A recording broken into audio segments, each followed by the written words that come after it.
He never mentioned her name at dinner. Not once in 42 years of marriage. And yet, every month, like clockwork, Gerald would write out a check to EL and drop it into the blue mailbox outside the grocery store, rain or shine. I asked once, only once, early in our marriage.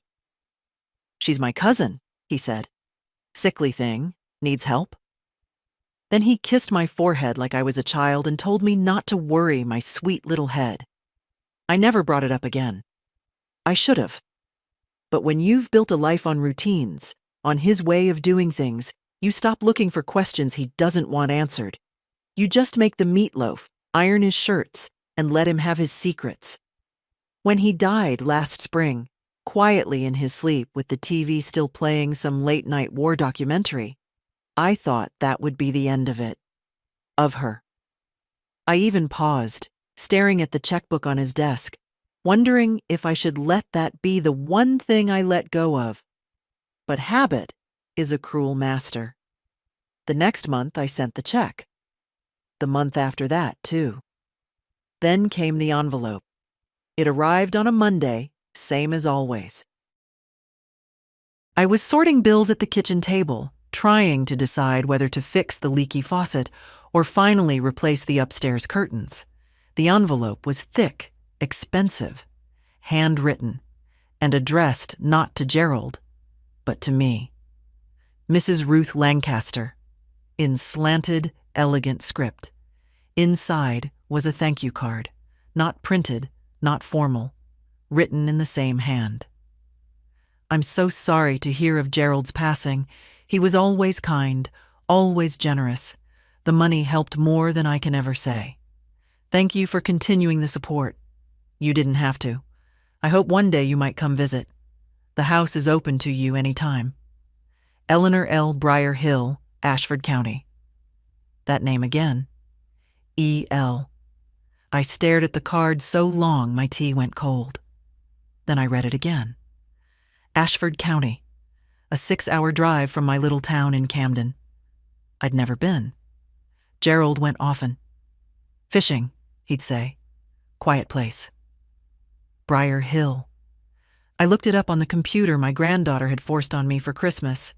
It took me longer than I'll admit to type in the name, but eventually, there it was. A small rural county, yes. But Briar Hill wasn't small. It was a gated community. Not just any gated community. It had its own golf course. Private lake. Guards at the entrance. You don't end up in Briar Hill on Social Security and sick days. That night, I didn't sleep. I kept hearing Gerald's voice in my head, warm and casual. "Don't worry your sweet little head." Well, it was mine now, wasn't it? The money, the silence, the right to ask. So I packed an overnight bag, left a note on the fridge for my neighbor, and got into my sedan.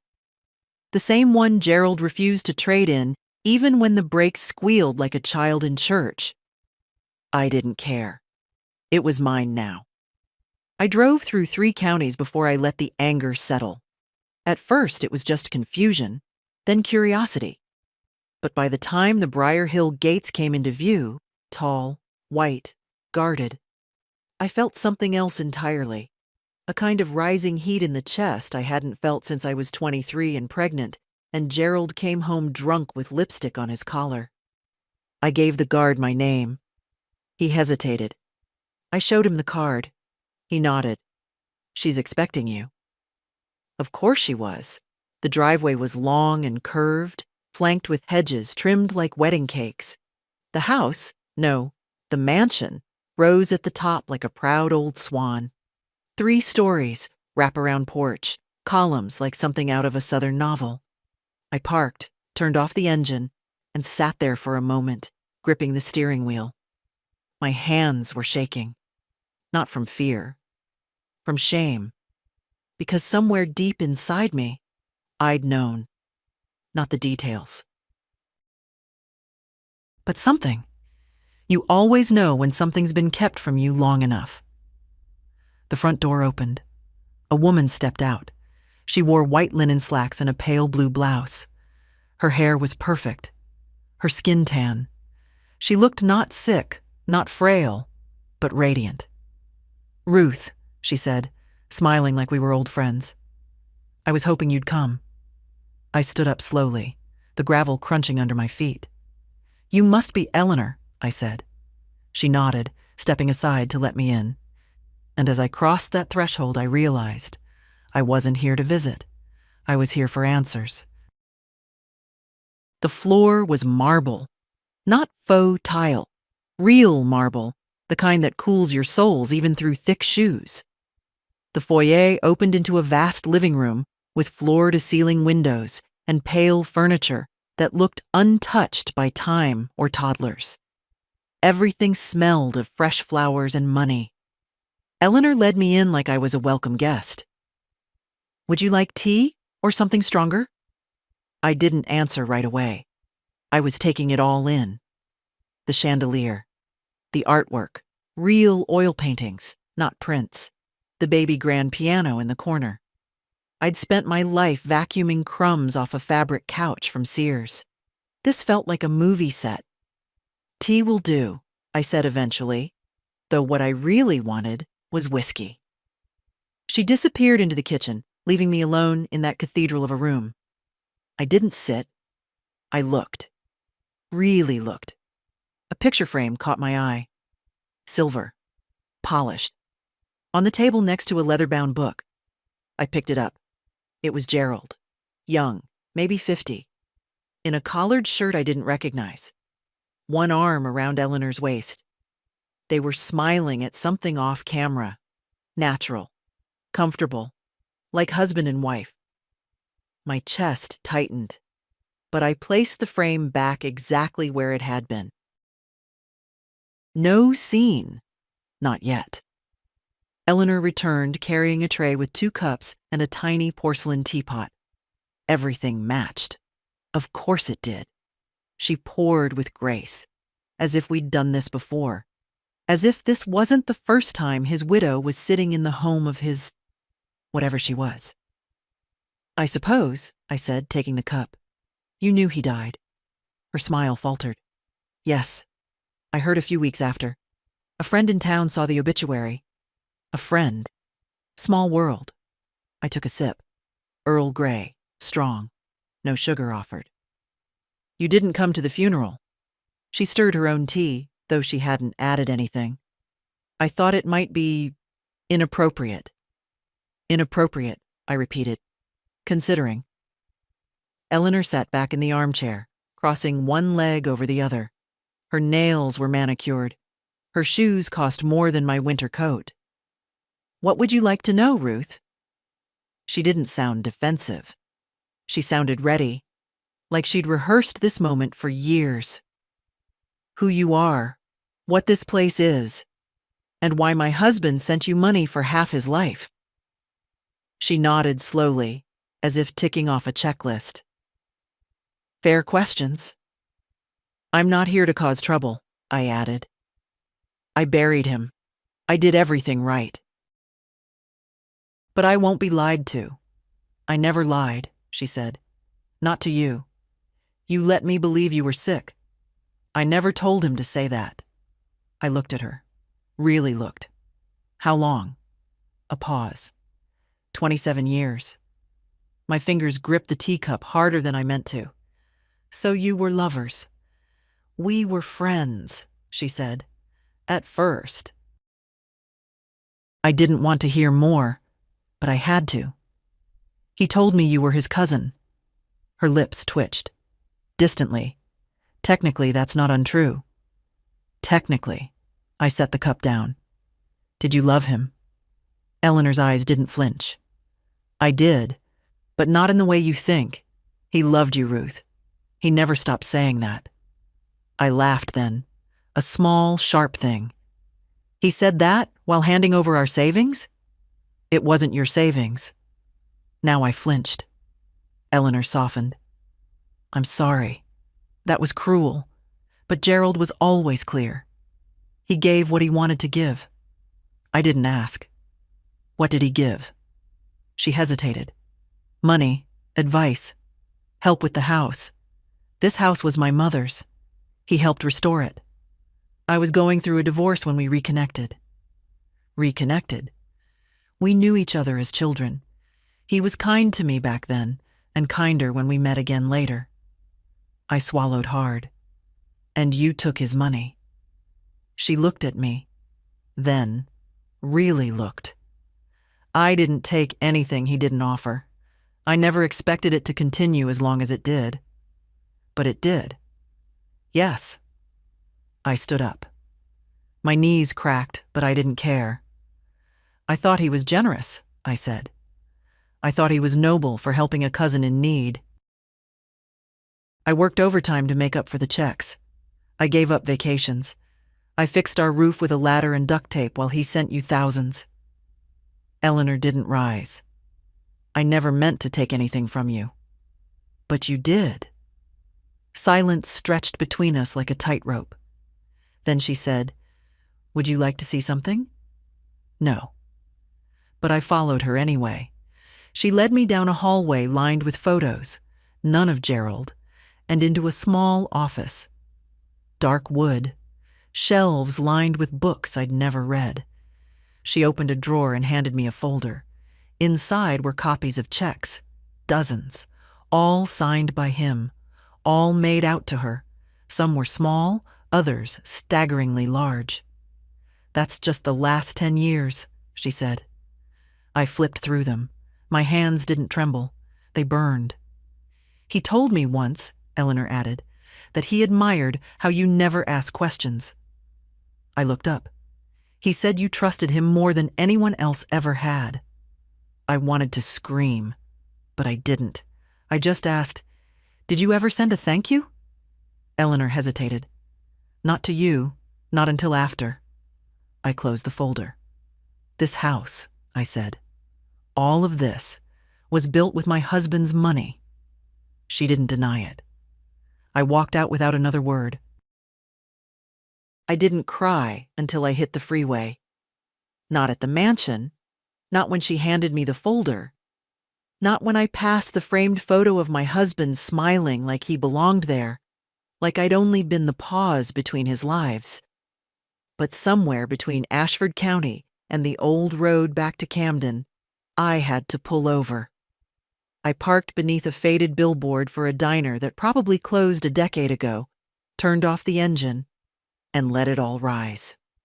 Not loud, not messy, just a steady stream of tears soaking the collar of my cardigan, my hands gripping the steering wheel, like it was the only thing keeping me from floating off into some place where nothing made sense. 27 years. I'd been cooking his meals while he spent weekends fishing. I'd packed his overnight bags. I'd covered the short months when money was tight, thinking we were in it together. I let the engine run once I calmed down, let the air blow warm, thought of turning back, not to the mansion, but to her, to Eleanor, to ask what he sounded like when he said her name, if he ever brought her flowers, if he held her hand the way he used to hold mine, thumb brushing the space between my knuckles like a secret only we shared. But I didn't need those answers. They were all the same. I wasn't enough. Or I was enough to come home to, but not to stay fully with. Not when something freer, quieter waited a few hours away. I got home just after dusk. My porch light was already on, set to the timer I never learned how to change. The neighbor kid had brought in the mail like I asked, and my house looked the same as I'd left it. Quiet, sensible, tired. I walked in, dropped my bag, and didn't bother with dinner. I sat down at Gerald's desk instead. The checkbook was there, just as I'd left it. A clean ledger, every payment to EL cataloged like clockwork.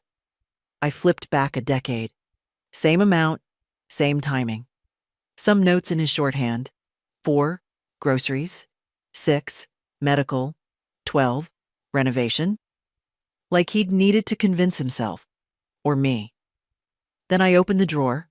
I'd never gone through it, not even after he died. Something about the way Gerald kept things made me feel like I'd be invading, as if even in death he'd know. But I'd earned the right now. So I opened it. Inside, envelopes, some empty, receipts for oil changes, a few retirement notices, a faded snapshot of a dog I didn't recognize. And at the very back, a small, fireproof box, locked. I almost laughed. Of course. I took it to the kitchen, rummaged through the drawer where I kept old batteries and expired coupons, and found Gerald's little ring of keys. The third one fit. Inside the box, more receipts, older. A notarized document naming him as co-signer on a property in Ashford County. The same address. He hadn't just helped Eleanor. He had invested in her. There was also a manila envelope. I opened it, expecting more bank records. Instead, there was a letter. Handwritten. His. Ruth, if you're reading this, I'm gone. And I imagine you know everything by now. Or enough to hate me. I never wanted to hurt you. I know that's a tired thing to say after a betrayal, but it's the truth. I loved you. I still do. You were my anchor. My home. Eleanor was something else. A tether to another version of myself. The boy who always wanted to be more than he ended up being. She never needed me to be strong. Just present. And I was. On weekends. In letters. In ways that don't excuse anything. But you should know this. I never gave her what was yours. Every cent came from the savings I kept separate. From the second job you never asked about. From dividends. From things I didn't tell you about because I knew you'd want to share the burden. You carried too much, Ruth. And I let you. That's on me. The money left in my name is yours. Do with it what you will. I trust you'll use it better than I ever did. And if you ever find it in yourself to forgive me, I hope it's not because I deserve it, but because you need peace more than I need absolution. Gerald. I read the letter twice, then a third time. Then I folded it and placed it back in the envelope. He thought this was noble, that by keeping the money separate, he hadn't really betrayed me, as if betrayal were measured in dollars. What he hadn't understood, and maybe never would, was that it was never about the money. It was about all the years I spent believing I was seen, that my steadiness, my reliability, were worth something more than background music to his other life. I sat at the kitchen table, staring at nothing. Then I reached for the phone and called the lawyer. "Mr. Halberd," I said when he answered, "I need to go over my husband's estate again. Tomorrow, if possible." "Of course, Mrs. Lancaster. Is everything all right?" "No," I said, "but it will be." The lawyer's office still smelled like stale coffee and furniture polish. Gerald never liked Mr. Halberd, said he was too slick. But slickness, I'd learned, wasn't the worst quality in a man. It meant he paid attention. And I needed someone who paid attention. "Mrs. Lancaster," he said, rising to shake my hand. "I'm so sorry again for your loss." "Thank you," I replied, sitting down. "But I didn't come for condolences. I came for clarity." He blinked at that. "Of course. How can I help?" "You said before that Gerald's assets were pretty straightforward. I want to go over them again, carefully this time." He nodded, pulling out a thick folder with my husband's name on the tab. "Let's see. There's the joint checking account, the retirement fund, a small investment portfolio, modest growth, mostly low-risk stocks. And then there's the separate account." "What separate account?" Halberd tilted his head. "You weren't aware." "I am now," I said flatly. He opened a new folder. It's in Gerald's name only, established in 1997, funded irregularly, usually after dividends from certain stocks. Most of the withdrawals are wire transfers, same recipient each time. I assumed you knew. I didn't. He hesitated. Would you like to see the ledger? Yes. He turned the folder so I could read it. Line after line. The same name. Eleanor L. routing numbers, amounts, dates, notes like private assistance and discretion advised. I kept my face still, but my fingers curled slightly on the edge of the desk. There's over $300,000 in total sent over the years, Halberd said gently. He kept meticulous records. I bet he did. He left the remaining balance, about $84,000 to you. I looked up. Just that account? Yes. What about the rest? The joint account is now yours by survivorship, the investment portfolio as well. All told, you have access to just under $290,000. I sat with that number for a moment. Not because of its size, though it was more than I expected, but because of what it represented. He had prepared, planned, accounted for everything except my reaction.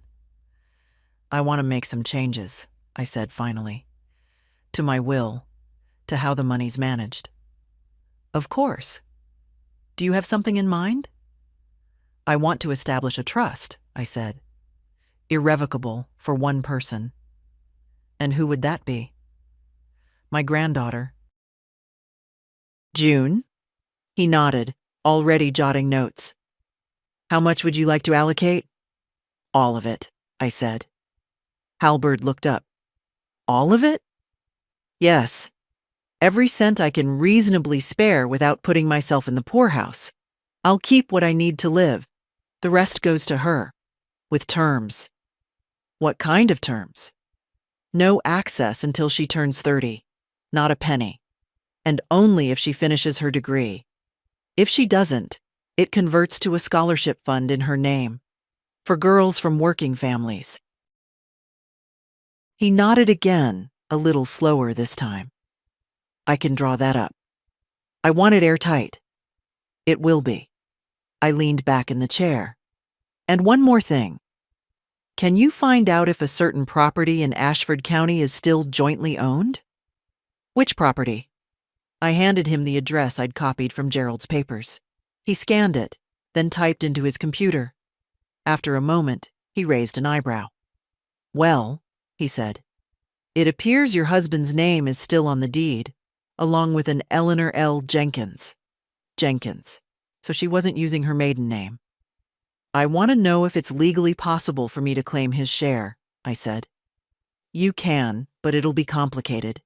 If it's joint tenancy with right of survivorship, the property reverts to her. But if it's tenancy in common, then I can force a sale. He blinked. Yes, you could. Find out which it is. He gave a slow, cautious smile. You're not the grieving widow I expected, Mrs. Lancaster. No, I said, standing. I'm not. When I got home, I took out the old photo albums. June would visit the next day, and I wanted to be ready. There she was, in a faded picture from her 6th birthday, frosting on her cheeks, sitting in my lap with the paper crown I'd made from recycled wrapping. The only person in the whole damn family who ever asked how I was before asking for something else. She was why I wouldn't sink, why I wouldn't become bitter or broken or small. I would rebuild, on my own terms. Not for Gerald. Not for Eleanor. For me. And for the girl who still called me Grandma with both arms around my waist. June arrived on Sunday morning with a pie she'd made herself. It was slightly overbaked and the crust was lopsided, but I'd never tasted anything sweeter. I used your recipe, she said, placing it on the counter with the kind of pride only 22-year-olds carry, eager to prove they're grown, but still craving praise from someone who remembers when they couldn't tie their shoes. I can tell, I said. and meant it. She poured the tea while I sliced the pie. She always did that. Small, quiet things that meant more than grand gestures. Wiping the counter without asking. Refilling my bird feeder when she visited. Asking how I was and waiting for the answer. "So," she said, after the first bite, "what's going on?" I looked at her across the table. The sunlight caught the gold in her eyes. She had her mother's mouth, but none of her coldness. June had warmth. The kind of warmth you can't fake, and you certainly can't inherit from people who never learned how to love without conditions. "Your grandfather," I began, "left some things behind." She nodded. "I figured. You've been quiet. Not things like clocks or coins. Other things. Secrets." She set her fork down gently. "Do you want to talk about them?" "I think I do," I said. "I think I need to." I told her. Not everything. Not yet. But enough. About the checks. The mansion. The woman with perfect hair and perfect lies. The folder of transfers. The letter in Gerald's hand. So calm and neat, you'd think it was a grocery list and not a final confession. June listened without interrupting. Without gasping. Just with eyes that saw me. Not the version of me that baked cookies and gave rides to piano recitals, but the woman I was before all that, and the one I was becoming again. "Are you okay?" she asked softly when I finished. "I'm angry," I said, "but I'm not broken." She reached across the table and took my hand. "I'm proud of you." It was the strangest thing. I'd lived long enough to hear it from teachers, neighbors, churchwomen, but I'd never heard it from someone who mattered like she did. "I need to ask you something," I said. "Anything." "I'm setting up a trust. For you. Not now. When you're older. When you've finished school." Her eyes widened. "Grandma!" "Don't interrupt. Let me say this while I've got the courage." She nodded, lips pressed tight. "I'm not doing it because I think you need help. I'm doing it because I want you to have choices. The kind I never had. The kind I thought I'd built with Gerald, until I found out how wrong I was." She blinked quickly, and I saw tears forming, though she was too proud to let them fall. "I don't know how much it'll end up being," I continued. "But it'll be something, and it'll be yours." "Why me?" she whispered. "You know why." She looked down. "Because I didn't walk away. Because you saw me. Even when your parents didn't. Even when your grandfather didn't." We sat like that for a while, her hand in mine. Then she said, "Do you need help with any of it? Paperwork, I mean. Or the trust, or confronting anyone?" I smiled. "I've got a lawyer. Do you trust him?" "No," I said, "but I trust me." Later that afternoon, after she left, I stood at the dining room window and watched the wind knock the last leaves from the old maple. The branches swayed and bent and gave way, but they never broke. Neither would I. I pulled out the envelope with Gerald's letter again. Read it one more time, not because I needed to, but because I wanted to see the moment he tried, too late, too little, to be honest. "You carried too much, Ruth, and I let you." He was right. I had. My whole life I'd carried groceries, pain, burdens, silence. I had carried his shame so he didn't have to. But not anymore. Tomorrow I'd call Halberd and confirm the trust, the terms, the account, and then I'd call Ashford County, not Eleanor, the clerk's office, to file the paperwork that would force a sale of the house she thought was hers. Because I might not have been the woman he built a mansion with, but I was the one who would finish what he started and make sure it meant something real. The Ashford County Clerk's office was polite, efficient, and utterly unprepared for a 73-year-old woman who didn't want small talk. "Yes, I have the deed number," I told the young man at the counter. "No, I'm not here to contest it. I'm here to claim what's mine." He blinked, glanced at my driver's license, then typed something into his computer. "It appears your late husband was listed as a co-owner. Tenancy in common, not joint." "Which means," I said, though I already knew. "Which means his portion of the property now belongs to his estate," he said, still frowning. "To you." "Exactly," I said. "So let's talk about the partition process." He looked like he'd never heard those words from a woman in orthopedic shoes. "Ma'am, are you sure you want to file a partition action? That would force a sale of the entire property unless the co-owner buys you out." "Yes," I said. "That's the idea." He cleared his throat, printed a form, and handed me a pen. "Would you like legal counsel before filing?" "I have it," I said, scrawling my name across the bottom with a hand steadier than it had any right to be. When I returned home, I called Halberd. "She'll receive notice within 10 business days," he said. "After that, she has 30 to respond." "And if she doesn't?" "Then we proceed to court. It won't be quick, but the law's on your side." I sat back in my chair and let that settle. All these years, I'd let the silence sit like a stone in my chest.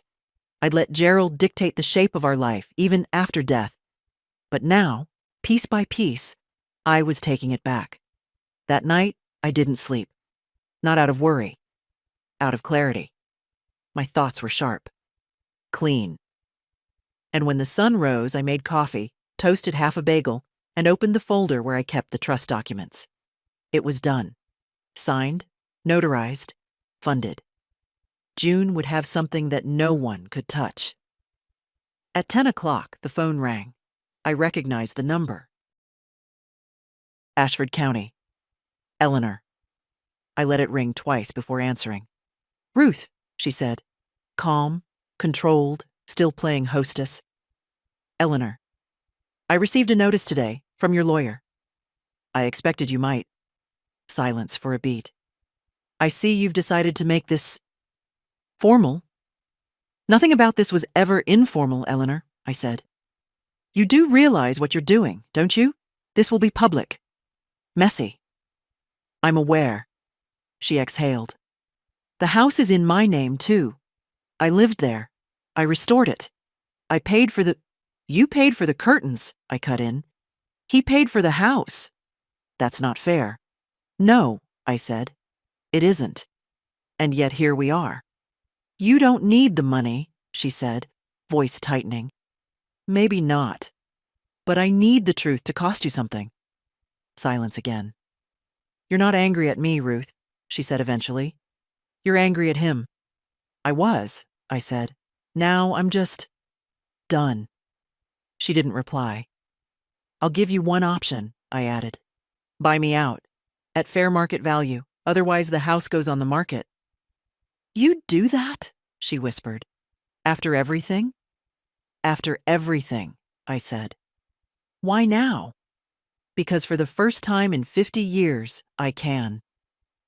I ended the call before she could answer.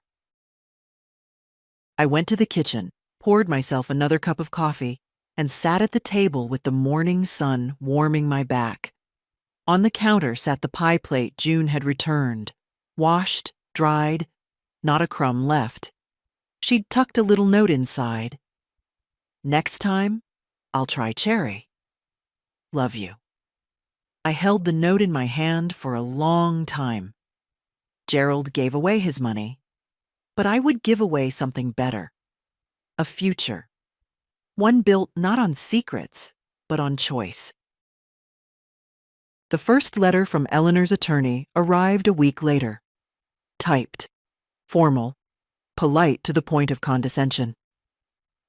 Our client, Ms. Eleanor L. Jenkins, expresses her intent to resolve this matter amicably and proposes to purchase your client's 50% share of the property at a fair value to be assessed by a neutral appraiser of mutual agreement. I read it twice, then handed it to Halberd without a word. She's blinking, he said, flipping through the pages. Trying to avoid court. She doesn't want headlines, I replied. No, he agreed, and probably can't afford to buy you out at full market value either, not without selling something else. I didn't smile, but something close to satisfaction passed through me. Arrange the appraisal, I said. You want to accept the offer? No, I said. I want to raise the price. Halberd looked up, surprised. I've done some reading, I said. There were improvements made to the house with my husband's money. That increases its value. She doesn't get to benefit from his generosity and pretend it wasn't mine, too. You're asking for a higher valuation based on investment history? Exactly. He tapped his pen against the desk, then nodded. We can make that argument. She might contest it. I hope she does. When I left the office, the air had changed. It was that late autumn crispness that makes your lungs sting in a good way. The kind that reminds you you're still alive, no matter who tried to erase you. Back home, I made soup. Not because I was hungry, but because the act of cutting vegetables and stirring broth grounded me. There's something honest about a meal that takes time. As the onions simmered, I opened the photo drawer. I hadn't done it in years. I found a picture of Gerald and me from our 25th anniversary. He was holding my hand. I remember thinking, in that moment, how lucky I was to grow old with a man who made promises and kept them. I put the photo back. I didn't need it anymore. That evening, June stopped by again.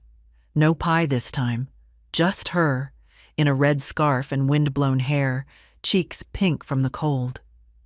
Hi, Grandma. Come in. I just made soup. She smiled, stepping inside and peeling off her coat.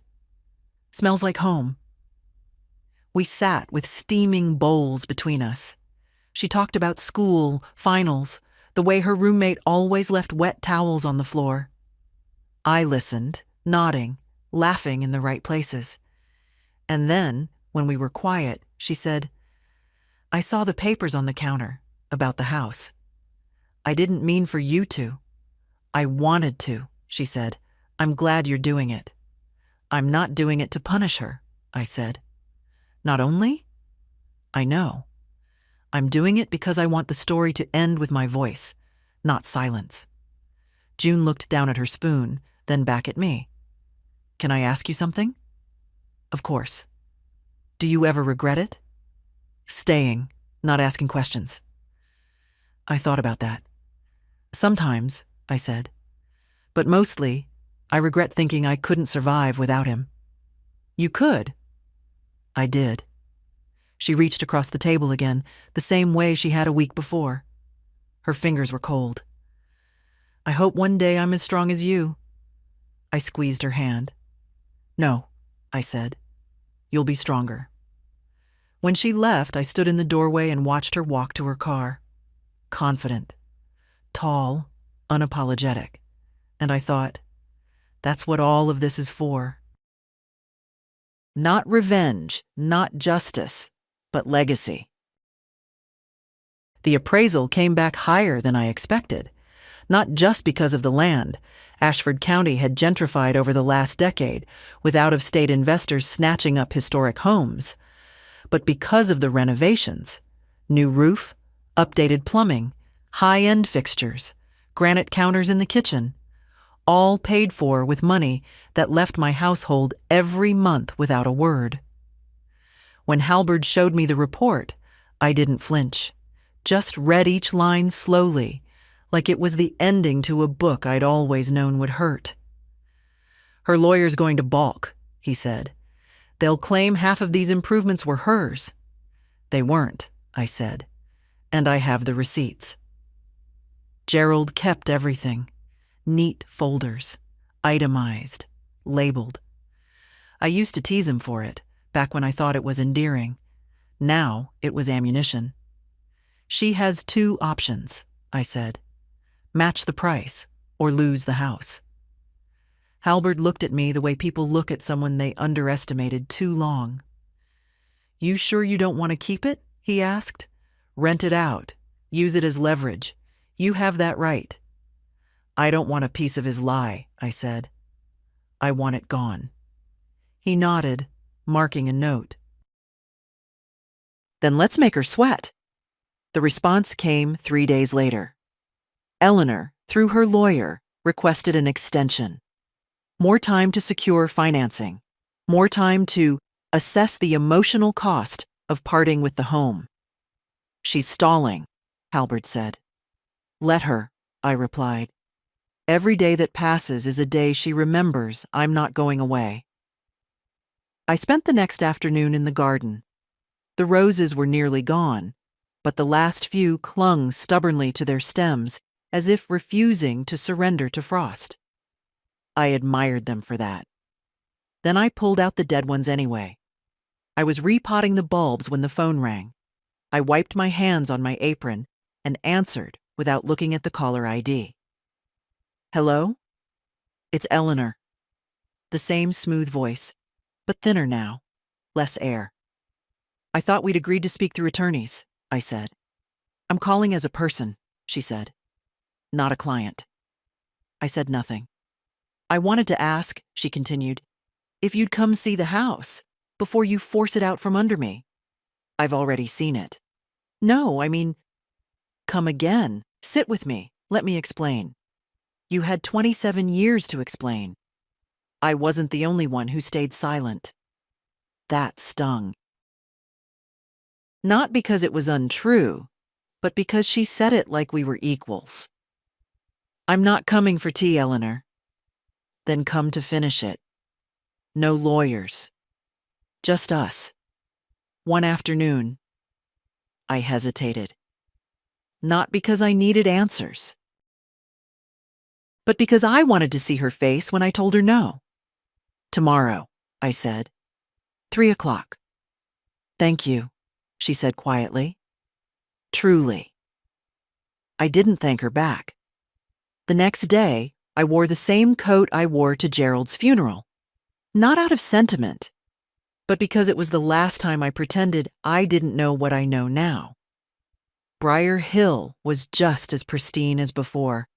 Manicured lawns, columns like polite lies.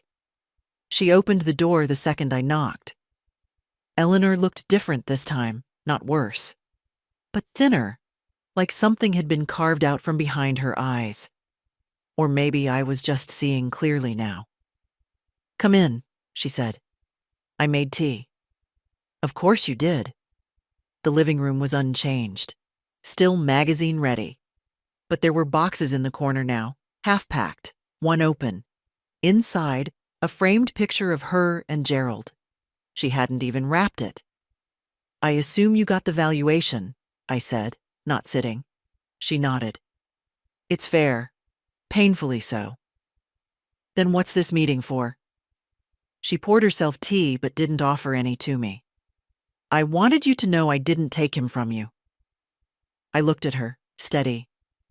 You didn't have to. He left on his own. Her hand trembled slightly as she set the cup down. He used to talk about you, she said. Said you were the smartest person he knew. Then why did he hide me from you? He didn't, she said. Not really.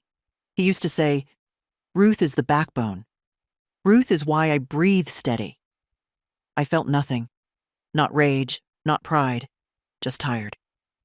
You know what I used to say? I replied.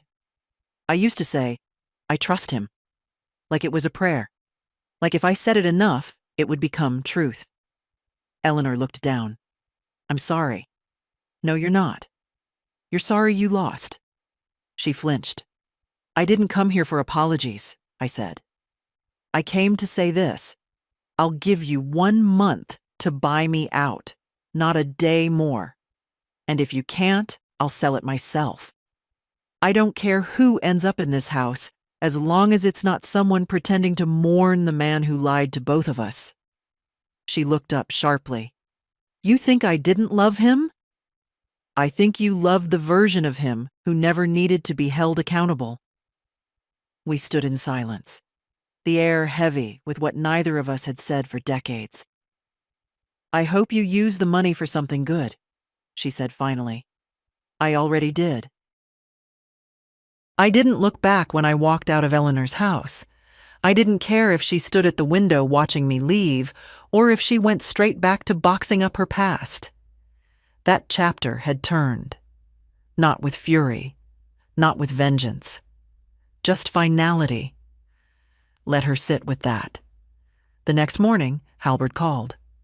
"She's agreed," he said. "Full buyout at the appraised value." "No negotiations?" "None. She's surrendering the deed the day funds clear." I let out a slow breath. "Good." "She added a note," he added. "Said she hopes this brings you peace." I almost laughed, not cruelly, just tiredly. "She still thinks this is about peace," I said. "What is it about then?" I looked out the window. The mailbox stood empty. The street was quiet. Across the way, the neighbors' wind chimes danced, soft and directionless. "It's about ownership," I said. "Not of the house, of my life." Later that day, I sat down with a blank notebook, a real one. Not the flimsy kind with shopping lists and doctor's appointments, but a cloth-bound book June had given me last Christmas, still untouched. I opened to the first page and wrote 3 words in large, deliberate script. "This is mine." Then I wrote out a list. Not of tasks, of truths. I stayed because I believed love was measured by loyalty. I mistook silence for strength. I let a man write my story in pencil and never asked to hold the pen. I thought being needed was the same as being valued. I was wrong. I stared at the list until the lines blurred. Then I turned the page and began a new one. This one I titled, "What Comes Next." I didn't have all the answers. I didn't even have half. But I had a house that no longer whispered secrets behind its walls. I had money that would never again leave my hands without my permission. I had a granddaughter who didn't flinch when truth came to the table, and I had my name. My full name. Not Mrs. Gerald Lancaster, not his Ruth. Just Ruth. I decided I'd take a trip. Nothing grand. Nothing stamped with glossy brochures or airport security. Just me, a map, and the old sedan he never wanted to trade in. I'd drive until I saw something worth stopping for. A roadside diner, a lake, a used bookstore with cats asleep on the shelves. I'd take my time, because for once, there was no one waiting with expectations. No dinner to plate by 6. No checks to mail. I mentioned the idea to June when she visited next. "Where would you go?" she asked, perched on the arm of my recliner, a cup of tea balanced on one knee. "Anywhere with pie," I said. "And no ghosts." She smiled. "You deserve that." I reached for her hand, held it tight.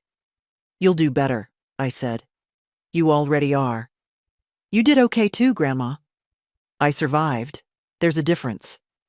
June looked at me then, not like a child looking up, but like a woman looking across. "You didn't just survive," she said. "You outlived the lie, and you rewrote the end." That night, I wrote another page in the notebook. A letter, not to Gerald, not to Eleanor, to me. "Dear Ruth, you did the best you could with what you knew. And when you knew better, you didn't hide from it. You faced it head on. That's more than most people do. That's more than you were ever taught was allowed. And now you get to begin again, with no one's permission but your own. Keep going. Love, Ruth." I closed the book, and for the first time in my life, I felt completely, unmistakably free. The trip began on a Thursday. I packed light. One suitcase, a thermos, a blanket that still smelled faintly of my old gardenia lotion. The kind of things a woman takes when she knows she's not running away, just finally choosing her direction. June stood on the sidewalk as I backed the sedan out of the driveway. She didn't cry. She didn't wave frantically. She just gave me a look I'd never seen on her face before. Admiration. That was new. I drove south. No destination, just instinct. The roads narrowed, the trees arched over like old sentinels, and I let the radio play static until I found a station that played Motown like they meant it. I stopped at a diner an hour out of town. It had cracked leather booths and a waitress named Marnie who called everyone darlin' and served the kind of pie that stuck to your ribs. I sat in the corner, alone but not lonely, and ate every bite without apology. "You travel into family?" Marnie asked when she poured more coffee. "No," I said. "I'm traveling to myself." She smiled like she understood. That night, I stayed at a roadside inn. Clean sheets, no frills. I sat on the balcony with a paper cup of tea and watched the stars come out one by one like little truths finally daring to speak. I thought of Eleanor, of her empty house, her boxed-up memories. I didn't hate her, not anymore. Hate takes energy, and I'd decided to spend mine on better things. I thought of Gerald, too, briefly, like a scar you press just to check if it still aches. It didn't. On the second day, I found a town with a used bookstore called Dog-Eared Pages. I walked through the stacks for an hour, letting my fingers drift across spines like they were old friends. I bought a book of poetry, not for anyone else, just for me. In the evening, I called June. "How's the road?" she asked. "Honest," I said. We talked for 20 minutes, about nothing in particular. When I hung up, I realized I hadn't once mentioned Eleanor or Gerald or the house. That was how I knew I was healing. On the third day, I met a woman named Bernice in a motel lobby. She was 81, wore bright green sneakers, and told me she'd been driving cross-country since her husband died 6 years ago. Once I stopped cooking for someone else, I figured I could finally learn what I liked to eat. We had breakfast together. She told me about Arizona, about hot air balloons, about the way loss teaches you things no book ever could. Before we parted, she said, "You're not old, you know. You're just unburdened." I wrote that down. Day 4, I drove to the edge of a lake I couldn't name. There was a little dock and a rowboat tied to the post. I didn't go out in it.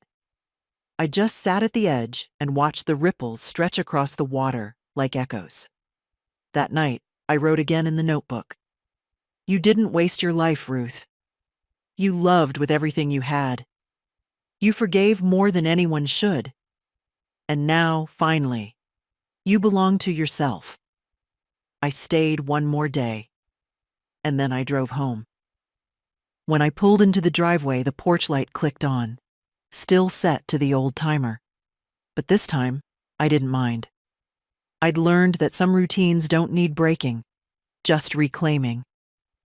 I opened the door, turned on the lamp, and stood for a moment in the quiet.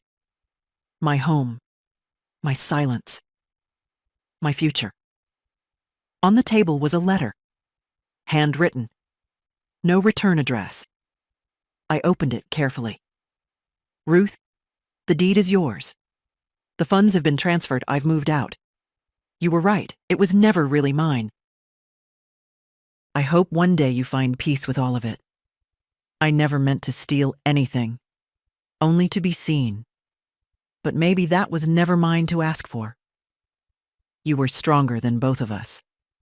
I see that now. Goodbye, Eleanor." I folded the letter, slid it into the back of the notebook. didn't answer. Didn't need to. Because peace isn't something someone gives you in a note. It's something you choose when you finally stop asking permission.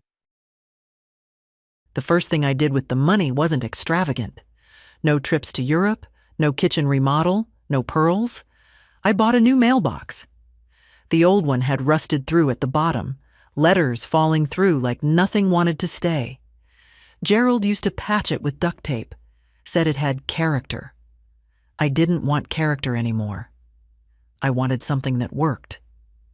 The new one was matte black, with a silver handle and a magnetic latch that clicked shut with finality.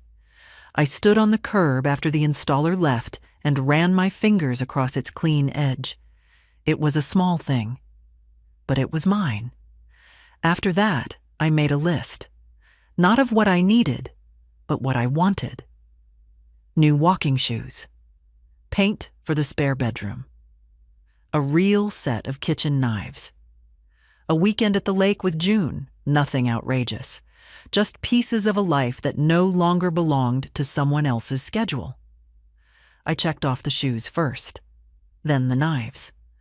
Both from a catalog delivered in neat boxes with polite invoices that I paid with my own card.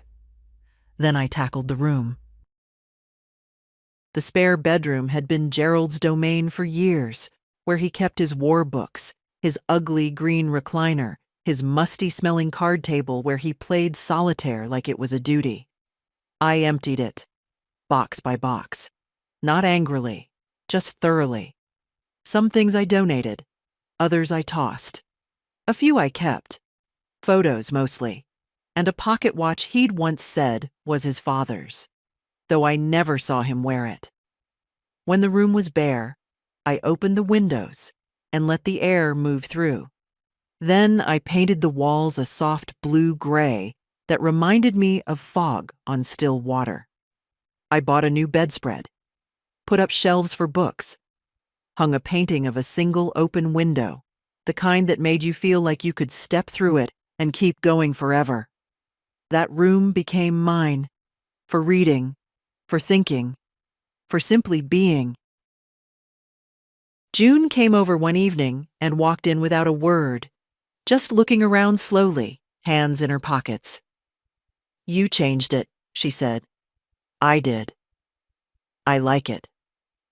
"So do I." We had dinner on the porch, leftover stew and cornbread, and talked about her classes, her part-time job at the campus library, the old professor who couldn't figure out how to attach files to email. "You seem different," she said after a while. "How?" "Lighter, but stronger, too." "I think that's what happens," I said, "when you finally put things down." The next morning, I received a letter from the Historical Society in Ashford County.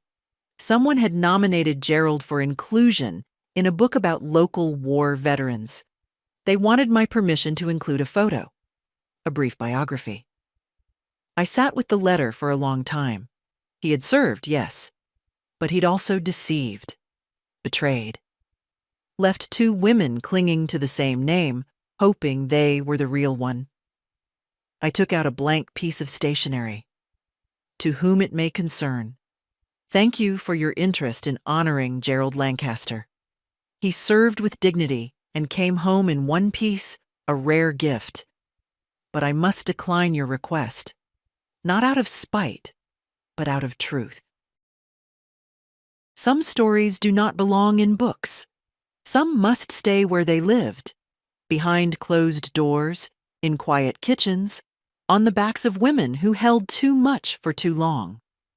Tell the stories of those who carried that weight. They are worth remembering too. Sincerely, Ruth Lancaster." I sealed the envelope and walked it out to my new mailbox. It clicked shut with that same quiet authority. That evening, I lit a candle in the blue-gray room and read poetry until my eyes blurred. One poem made me stop. "I am not what they remember. I am what I rebuilt." I copied that line into my notebook. Underneath, I wrote, "Still building." The invitation came from Gerald's son, Matthew. A heavy card, thick as a lie, with embossed lettering that smelled like money and aftershave. You are cordially invited to a celebration of life in honor of Gerald Lancaster. Hosted by his children. December 5th at the Westmore Country Club. RSVP appreciated. No mention of me, no title, just my name, as if we were distant acquaintances who once stood in the same elevator. I stared at it for a long time, not because I didn't know what to do, but because I'd once imagined in another life that the people he called family would gather around me in his absence, that they'd see what I carried, that they'd thank me. Instead, they threw a party and pretended I was a footnote. I didn't RSVP. I showed up, not in black, not in mourning. I wore a deep burgundy coat June had helped me pick out. Simple, tailored, with buttons that made a clean, sharp sound when I fastened them. It was the kind of coat you wear when you've stopped asking for permission. Westmore was all gold trim and false grandeur. A chandelier in the foyer, staff in matching jackets, walls lined with portraits of men who never had to ask twice. I walked in quietly. Heads turned. I didn't look away. Matthew found me near the hors d'oeuvres table, balancing a plate I had no intention of touching. "Ruth," he said, voice tight. "Matthew, I didn't expect you. You invited me." He cleared his throat. "We meant to include you more formally, but you didn't." He shifted. "We just thought maybe you'd want some space." "I have a whole house of space," I said. I came to hear what kind of man he was when no one was watching. Matthew looked uncomfortable. "This is supposed to be a celebration." "Then let's celebrate." I moved past him and took a seat near the back of the room. The speeches began.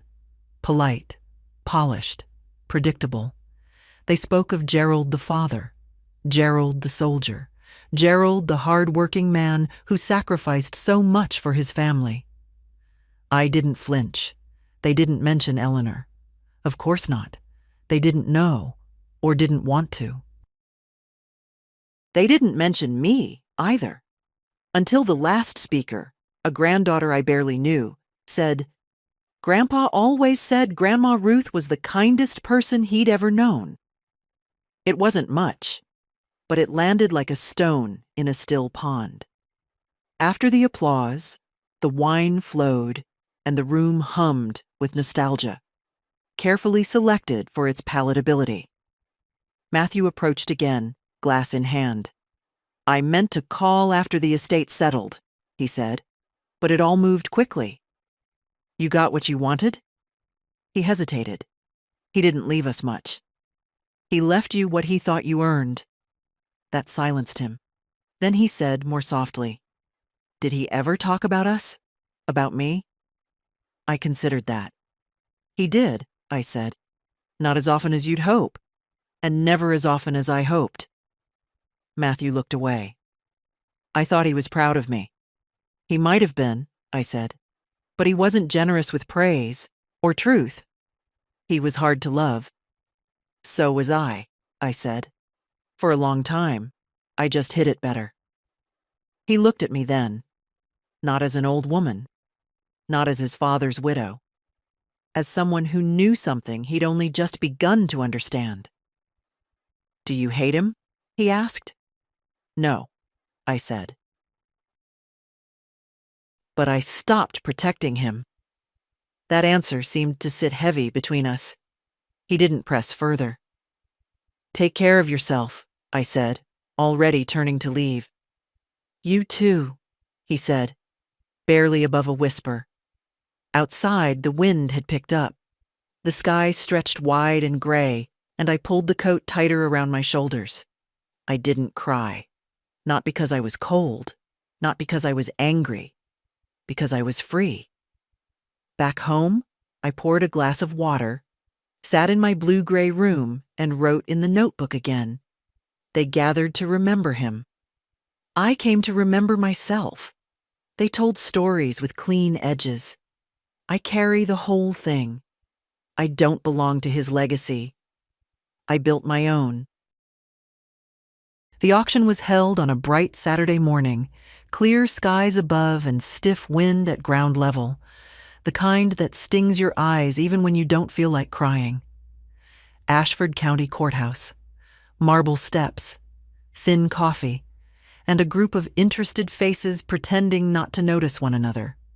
Some real estate agents, one quiet couple in matching coats, a young man who couldn't have been more than 30 with a notepad and tired eyes. I stood off to the side with Halberd. "Final list price came in higher than we projected," he said. "That last appraisal tipped the scale." "Good," I said. He glanced sideways. "Sure you don't want to keep it? Could be an income property." "I don't want rent checks that smell like my husband." He didn't press me after that. The bidding started low, like it always does. The auctioneer had the voice of a man used to moving things fast. Cattle, cars, homes. People once imagined they'd die in. The young couple dropped out first. Then the real estate agents began circling each other like sharks in business casual. I watched without blinking. Then, quietly, the young man stepped in. He said his number only once. Clear, measured. Enough to make the others pause. I looked at him. Really looked. Thin jacket. Hands in his pockets. The face of someone who'd known disappointment but hadn't let it rot him. When the gavel fell, he was still standing. "It's his," Halberd said. "Good," I said. The man turned, caught my eye, and gave a small nod. Not a thank you, not a bow, just a human acknowledgement. One person to another. That's all I ever wanted. When we finalized the paperwork, I asked to include one stipulation, that he not raise the house for new construction. He agreed. Said he liked the bones of it. Later that afternoon, I returned one last time. Not to linger, just to see it empty. The door creaked differently without furniture inside. The living room, where Eleanor had served tea with her mouth full of history, now echoed in a way that felt honest. Stripped. I walked from room to room, not to remember, but to erase. In the office, I touched the edge of the desk that once held receipts. In the hallway, I paused at the spot where I'd once seen that photo of her and Gerald, gone now. Dustless. Then I went upstairs. The bedroom was empty but clean, windows open. Breeze moving the sheer curtains just enough to make the silence gentle. I stood there a moment. Then I said aloud, "It's done." Not for closure, for confirmation. Downstairs, I left a single envelope on the mantel. No return address. Inside, the original photo I'd taken from Gerald's drawer. Him, age 25, in a military jacket. Smiling. I didn't want it. Let the house keep it. Back in the car, I didn't look back. I drove straight to June's apartment. She answered the door in sweatpants and socks, hair up, face bare. "Grandma? I want to take you somewhere." "Now?" "Yes." She didn't ask questions, just grabbed her coat. We drove 2 hours north to the lake I'd visited on my trip. I showed her the dock, the rowboat, the view. We stood at the edge in silence. Then she said, "Why here?" "Because," I said, "this is where I felt the first stillness that didn't hurt." She slipped her hand into mine. We didn't talk much on the way home, but before she went inside, she turned and asked, "Are you done now?" "No," I said, "but I'm whole." Winter came late that year. The cold crept in slow, like someone easing into a room they weren't sure they were welcome in. Frost on the window panes by mid-December. Silence outside, broken only by the snap of tree limbs under their own weight. I spent mornings with coffee and the sound of my own breathing. No television, no radio, just the click of the heat turning on. The kettle hissing. My body, remembering it, still had a rhythm that wasn't built around waiting. I was no longer waiting. Not for answers, not for apologies, not for someone else to decide what mattered. The check from the house sale cleared in full. I wired part of it to the trust, updated the documents with Halberd, then closed the account it came from. No more traces. No more old shadows. June came for Christmas. She brought cinnamon rolls, a mismatched pair of slippers, and a framed photo of the two of us at the lake. "I didn't know you were going to smile in that one," she said shyly. "You caught me off guard. That's the best kind." We didn't decorate much. Just the little ceramic tree I'd kept since the 70s, still lit with the original colored bulbs, some of them flickering like they couldn't decide if they wanted to last another year. "I've been thinking," June said, pulling her legs up onto the couch, "about where things come from, what they cost." I waited. I used to think love was supposed to be easy, or obvious. But you loved through silence, through work, through what you didn't say. I looked at her. Her mouth trembled just slightly. "I'm sorry you had to." "I'm not," I said. "Not anymore. Because now I get to say it loud." She nodded. "What would you have done differently?" "Believed myself sooner." "About him?" "No, about me." That night, after she left, I wrote the final page in the notebook. I am not the sum of what he gave me or what he took. I am not the quiet. I am the voice that stayed even when it shook. I am Ruth, and I was always here. I closed the book, set it on the shelf, lit a candle, and listened to the hush of a house that no longer held anyone's secrets but mine. I didn't expect the last snowfall to move me. It came in late February, sudden and heavy, blanketing the street in silence. The kind of snow that makes everything look cleaner than it is. The kind that erases footprints before anyone notices you were there. I watched it fall from the window of the blue-gray room. My room. The one I made when I stopped waiting for someone to ask me what I needed. Outside, the world slowed. Birds vanished. Lights flickered in neighbor windows. I imagined each house holding its own small truths, some still hidden, some freshly spoken. And mine, finally, all let out. I made tea and sat with my notebook in my lap, not to write, just to hold it. The pages inside told a story that wasn't about Gerald, or Eleanor, or even June. It was mine, built not from revenge, but from reclamation. I had given away the house. I had closed the accounts. I had turned a betrayal into a map. What I'd kept was harder to measure. The right to change my mind. The right to be alone without being lonely. The right to tell the truth, not for drama, but for dignity. In March, June graduated early. She wore a simple dress and carried a clutch I once lent her for a school dance. She called to tell me she'd accepted a job in the city. Library work, part-time, but steady. "It's not much," she said, voice buzzing through the line. "It's yours," I said. "That's enough."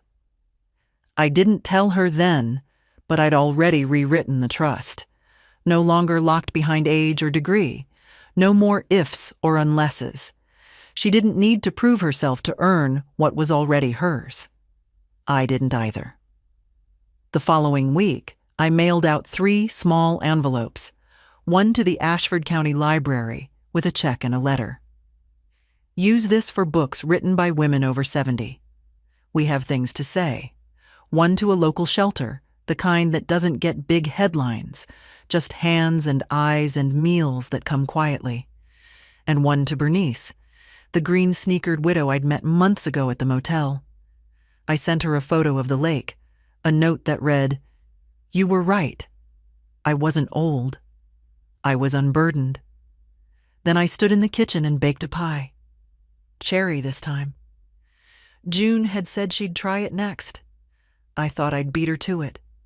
As it cooled, I thought of the women who might read my story one day, not in newspapers, not on plaques, but here, in these quiet rooms we carry inside us, the ones we rarely unlock. So if you're reading this, if you've ever felt like the background character in your own life or waited too long for someone to return your kindness, if you've ever mistaken being quiet for being small, then I want you to know you can start again. You don't have to burn it all down. You don't have to scream. You can repaint a room. You can change your name, if only on the inside. You can leave a house or sell it, or stand in its hallway one last time and say, "This doesn't own me anymore." You can choose yourself, not selfishly, not loudly, but completely. It's not too late. I was 73 when I learned the difference between being good and being whole, and I'd choose whole every single time.